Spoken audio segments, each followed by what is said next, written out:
Hi guys! Magluto ako ngayon ng bihon na may corned beef. Kakaiba yan. Maglagay na ako ng mantika. Mainit na yung kawali. Ayan.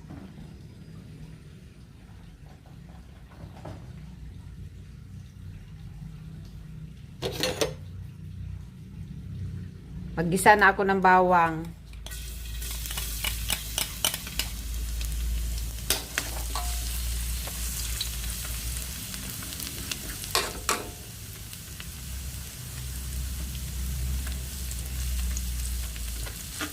Sunod ko na ang sibuyas.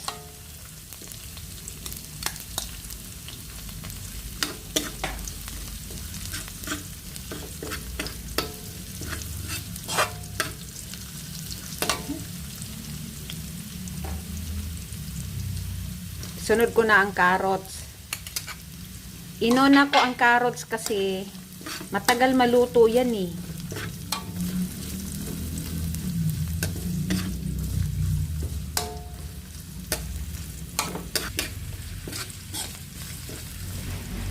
Ilagay ko na ang corned beef.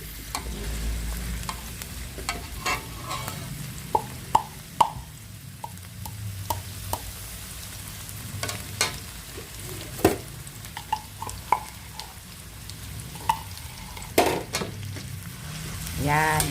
Haluin muna natin ng bahagya para ma-mix ang lasa.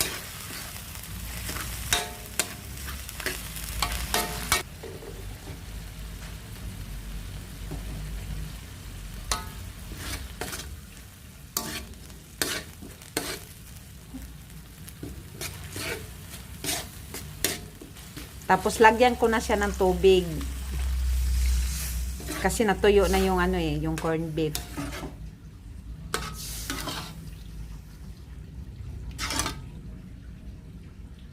Lagyan ko na siya ng asin.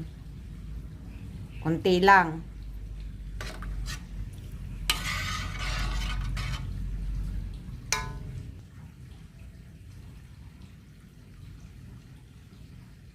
Lagyan ko siya ng toyo, konti lang.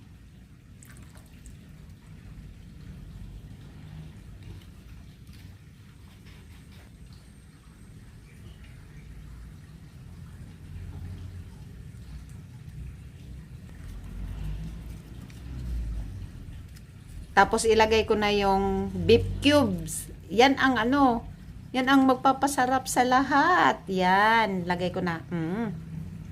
Tapos, haluin ko muna siya ng bahagya.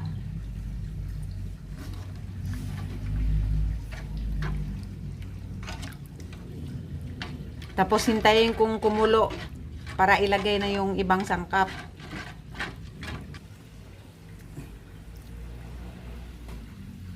Tinimplahan ko na siya lahat. Tapos, tama na yung timpla. Tapos, yung carrots, luto na rin. Kasi ayoko na matigas yung carrots. So, ngayon, isunod ko na ang bagyo beans. Lagyan ko siya ng kunting bagyo beans.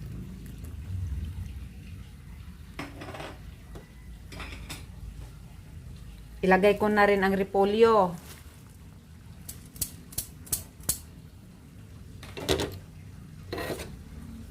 Haluin ko siya para magbasa agad yung gulay.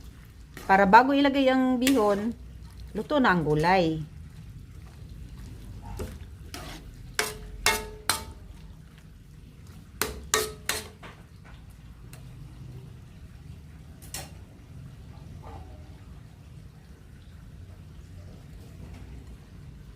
Ilagay ko na ang bihon.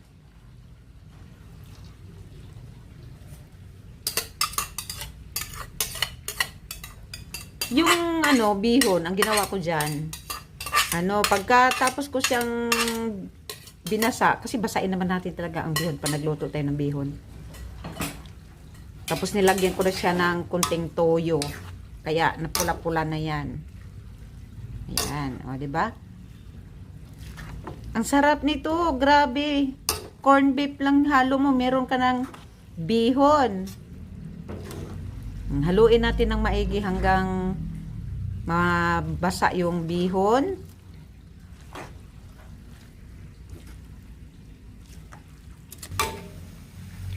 Ito na siya, guys. Luto na. Ang sarap na nito. Thank you for watching. Bye.